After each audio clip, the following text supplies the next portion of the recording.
পথালি পাহাৰৰ যোগবৰুৱা মজলীয়া বিদ্যালয়ত সমাজৰ সমূহীয়া উৎসৱ 2024-25 উদযাপন। বুধবাৰে দিনজোৰা বৰ্ণাঢ্য কাৰ্যসূচীৰে পথালি পাহাৰ অঞ্চলৰ যোগবৰুৱা মজলীয়া বিদ্যালয়ত পথালি পাহাৰ সম্প্ৰসাৰণ 2ৰ সহযোগিতাত আৰু নাৰায়ণপুৰ শিক্ষাখণ্ডৰ সৌজন্যত অনুষ্ঠিত হয় সমাজৰ সমূহীয়া উৎসৱ 2024-25। পুৱাৰে পৰা কেইবাটাও গুৰুত্বপূৰ্ণ কাৰ্যসূচীৰে আৰম্ভ হোৱা অনুষ্ঠানত বাৰেৰহণীয়া সাংস্কৃতিক শোভাযাত্ৰাত 16খন বিদ্যালয়ৰ পৰা সাংস্কৃতিক দলসমূহে অংশগ্ৰহণ কৰে। আনহাতে মহিলাসকলৰ মাজত বিভিন্ন ধৰণৰ খেল প্ৰতিযোগিতাও অনুষ্ঠিত হয়। দুপৰীয়া 1 বজাৰ পৰা অনুষ্ঠিত হোৱা মূল সভাখনত সঞ্চালক হিচাপে অধ্যক্ষ হৰি ভাগৱতী উপস্থিত থাকে আৰু উদ্বোধনী ভাষণ ৰাখে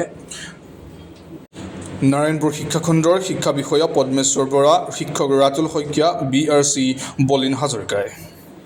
পথালি পাহাৰ মণ্ডল সমল কেন্দ্ৰৰ পুলকেশ বৰাই আঁত ধৰা অনুষ্ঠানটোত বিভিন্ন ধৰণৰ সাংস্কৃতিক অনুষ্ঠান প্ৰদৰ্শন কৰে প্ৰতিযোগীসকলে।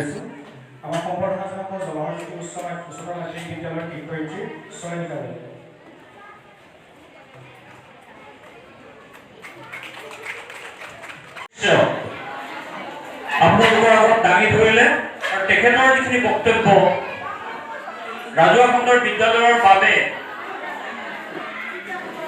সঁচাকৈ জানিবলগীয়া। এইটো ৰোটেশ্যন হৈ থাকে।